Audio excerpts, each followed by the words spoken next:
Let's go national now, and the Prime Minister and the Opposition Leader were in Arnhem Land today to attend a memorial for the land rights campaigner Yunupingu. Now, Jacinta Nampijinpa Price, the Shadow Minister for Indigenous Australians, was also there as well and joins us now from Darwin. Great to catch up with you again. Can you give me some sense of what that was like to be there today?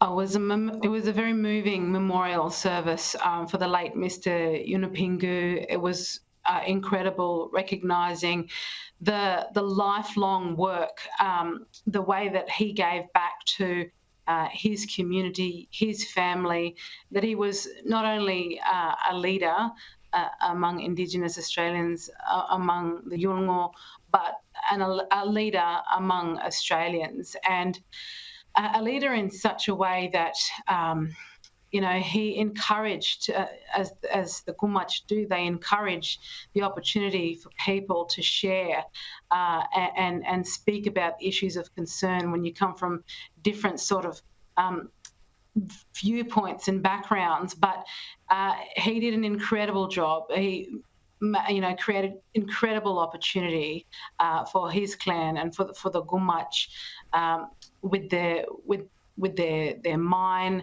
as well as the many other business ventures that they went into. And it was just a really moving memorial service, incredible performances from the family, from the Gumach that were there. And I was very, very honoured to be there in attendance today. Good to see both sides of politics there, Jacinta. Was it, I hope, a non-political event celebrating his life?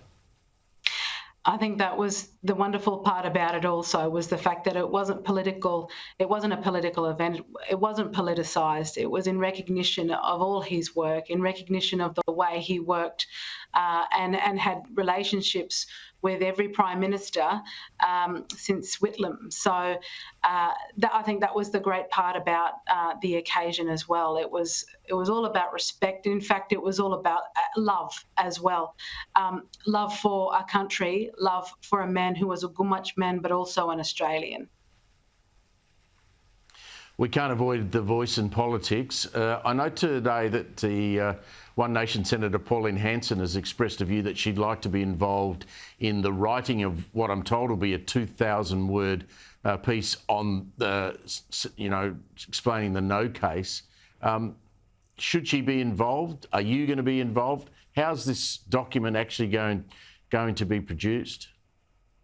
Well, certainly I'd like to understand how the document is going to be produced, and I would certainly hope to think that I would have some involvement with that, or certainly that the Fair Australia campaign, that we would have involvement with that. I think it's important also to have an Indigenous perspective on this for myself, Warren Mundine as well, and the reasons why, also as those of us who have Indigenous heritage, why we don't support the voice going ahead, and I think it's important for Australians to have that level of understanding as well. So, obviously today's been a huge day, but this is an issue that I am certainly going to follow up on, because I think it's important to get that pamphlet absolutely right.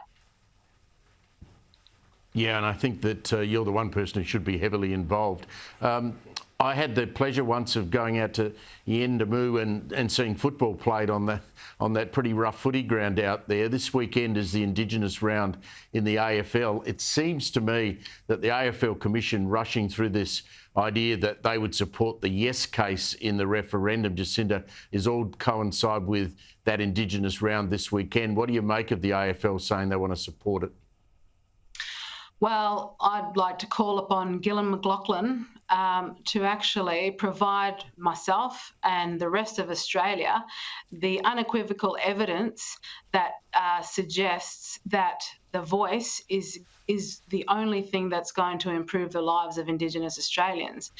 And until he can provide that evidence, I don't think the AFL should have been going out there, getting involved in politics and being part of dividing our nation. I think it puts pressure on players. I think it certainly puts pressure on fans. It may even turn fans off their teams for those teams that have come out in support as well. Again, I can't stress any more than I have done so recently, but sport need to absolutely stay out of politics, especially when it's come to the most divisive referendum in our nation's history, I believe. Well, one thing that worries me about it greatly, and I support a team that's got a number of fabulous Indigenous players, what if an Indigenous player in the AFL actually doesn't support the case for the referendum? They would now be terrified of expressing their point of view inside the club rooms with their teammates or publicly anywhere because they would feel they're going to be ostracised. That's exactly right. I mean, that's the feeling for a lot of Indigenous Australians when it comes to, not just this issue, but many issues that affect Indigenous Australians. If you're not seen to be, supporting the majority, going along with the status quo, then quite often the sense of ostracisation, the feeling of being threatened even under those circumstances is huge for a lot of Indigenous people, and it puts pressure on Indigenous people. And I'd imagine that if there are Indigenous players that don't support it or don't want to come out in any way, would feel like they're pressured to come out. If they're publicly asked or if they're asked by a journalist or media or something like that, when it is their right not to, and it's their right to go to that ballot box privately and determine how they want to vote without being told how to suck eggs, basically. It's a very awkward situation. Just briefly before you go, I was on with Shari Markson last night talking about the poll numbers in the 9 newspapers during the week, and you've seen the yes vote in decline. It's gone from 62% in September last year now down to 53%. What do you make of that? Are those numbers the mood that you're picking up as you travel around the country? Look, certainly is the mood going around the country, and the fact that Australians are still looking for answers and not getting those answers. As I said, there is, until the Labor government can provide the unequivocal evidence that proves that this thing, the voice, is actually the answer to all our woes, which they certainly can't because they can't even provide detail of how it's going to work. Australians are very cautious, and Australians don't like being taken for a ride because Australians aren't silly. And as far as I know, the many Australians I speak to of many different backgrounds don't like the idea of being divided along the lines of race. Jacinta Nampijinpa Price, always a pleasure to catch up with you. Thanks a lot. That's Jacinta Nampijinpa Price then.